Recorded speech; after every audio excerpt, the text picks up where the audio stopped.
फक्त येशूचा स्वभावच प्रकाश आणू शकतो.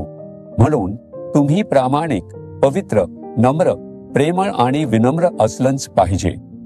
कामाच्या ठिकाणी किंवा गावातले लोक तुम्हाला येशूसारखं पाहिलं पाहिजे. जसा तुम्ही हा प्रकाश उजळवत राहता तेव्हा प्रत्येक ख्रिश्चन उठून असंच उजळतो. तुम्ही प्रकाश आहात की अंधार? तुम्ही प्रार्थना करत नाही, बायबल वाचत नाही आणि पवित्रतेची काहीच काळजी घेत नाही. तुम्ही नेहमी जगाचेच विचार करता. काहीही करून मला पैसे कमवायचे आहेत, काहीही करून हे किंवा ते करायचे आहे. तुमचं आयुष्य असंच चालू असेल तर ते प्रकाश होऊ शकत नाही. या जगाचा अंधार तुम्हाला वेढून राहिला आहे. तुम्ही त्यातून बाहेर यायला हवं आणि म्हणायला हवं, येशू, तुझा प्रकाश माझ्यात दिसायला हवा. जे मला पाहतील त्यांना येशू दिसायला हवा. तुम्ही जर यासाठी स्वतःला समर्पित केलं तर तुमच्या शेजारी आणि कामाच्या ठिकाणी प्रकाश चमकेल.